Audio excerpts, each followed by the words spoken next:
You know what? It's been a while since I recommended any webtoons to you guys. I'm always doing manga and anime, and I even did some cartoons, but I haven't done any, webtoons in a good while. I think the last one was Hooky, and I think that was it. I ain't talk about some more webtoons. So I'm like, so I gotta think deep. I gotta think about a webtoon that I read a long time ago and I enjoyed. And it's complete. There's a lot of modern webtoons for some reason are on hiatus or they'll be back, even though it's been over a year or even 4. But this one is done. In fact, it even had a sequel. But in this video, I will talk about the main story and I'll talk about the sequel in another video. And this webtoon is a Chinese webtoon called Light and Shadow. A story of secrets, redemption, and not being afraid of moving towards the future. Set into a medieval time in Western Europe. There are two main characters. One is a guy named Eli. He is brother of the new king that they have took over a kingdom of a man who is known as the Mad King for how mad of power he has become. I mean, this dude did some really messed up stuff. I mean, bad stuff to the point where the kingdom was suffering for it. So these guys had to come in and take them out. A coup d'etat, I would say, that happened, and it was for the better.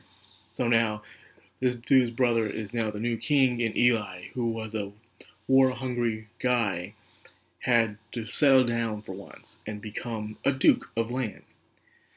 His brother, the king, was hoping that maybe someday he could truly love the settled life, the homestead life of being a duke. He said maybe he needs a woman. So he arranged a marriage between a nobleman and one of his daughters. The nobleman didn't like the duke because he wasn't of high standing. So he instead had his maid to pretend to be one of his daughters, and he marries them off to the duke. And he did that. So for a good amount of period of time, the daughters trained this maid of acting just like one of them. And to the day it was time for the marriage ceremony. She made her way to the duke's place and they got married. It wasn't a very ceremonious one. In fact, it was pretty hard on her.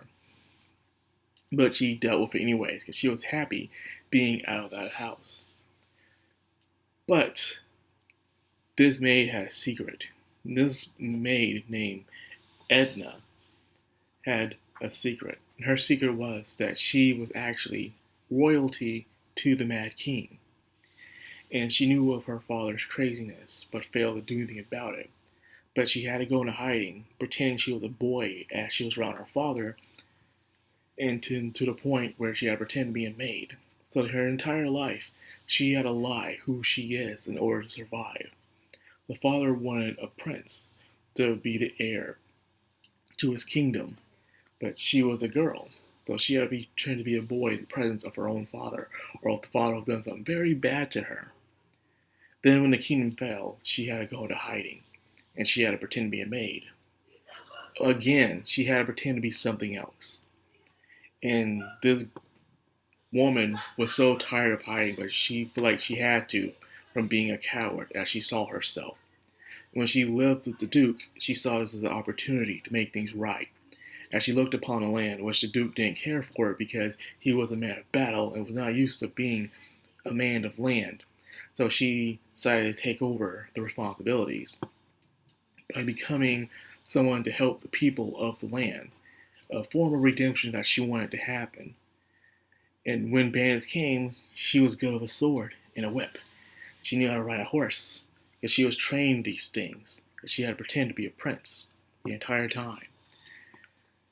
The Duke became interested in this, how a woman who's supposed to be of poor standing could be so upright, have so much pride, and be so amazing at things she should not be amazing at. He started to truly fall in love with this person. And it's a good story. It really is. You see the perspective of both characters and even other characters as well. Characters who have been harmed by the effects of the kingdom, both good and bad. Characters who took this and decided to make what they want with it.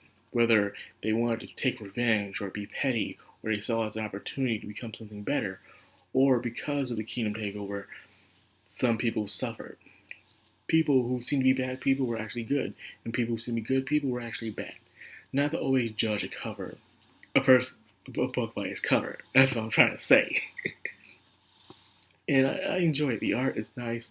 The chemistry between the two characters are lovely, and even the other characters. You don't know who has bad intentions in this show because it shows how everyone perceives things in this book. It kind of reminds me of that with Mushoku Tensei, where they have so many perspectives, and where you think a character's a total jerk or an asshole, but you start to see their side of things. You understand where they're coming from. Like, okay, I didn't like what you were doing, but I do understand where you're coming from. I understand that now. You're an okay character. That's exactly what happens here. And of course, there's some characters which is completely wrong to the core. Some characters who are evil and mad because the king did something very terrible to his family. Heck, one of the main antagonists in this story is evil because of the Mad King and what he did to his family. He did some terrible things.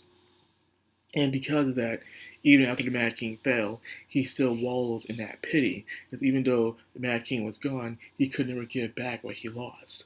So he wallowed in his pity and didn't treat what was left of his family. And because of that, he didn't realize what he got until it was gone.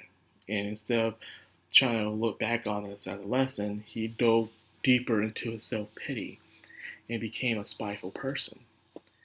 And it shows a lot what people can do with their futures, in a way. You can have a bad upbringing. Something bad can happen to you.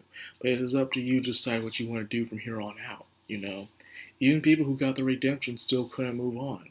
People who did bad things, or bad things happened to them, were able to move on and try to do something else. It was a story of moving towards the future despite where you came from. And I really enjoy Light and Shadow for that, you know? It's nice. It's good read. It has up to 100 chapters, I believe, and they're nice and short. So they're not short, but they're just enough, like weekly Shonen Jump, long chapters. So 15 pages, 15 or 20 pages or so. But they're good. They're really good. It's nice. It's not too action heavy, but the action that when it does happen, it does happen. So I enjoy it. So that's why I give Light and Shadow a must read. It is a great webtoon. It's amazing, it's great. No magic or dungeons or guilds or nothing like that. Pure realism and harsh of reality, but yet still finding hope within that reality. I give it a 10 out of 10. Must read indeed. So I hope you guys give it a try too. If you like this video, like, comment, subscribe, of course. Hit that bell icon. This has been Madcrownxox, all anime. Signing out.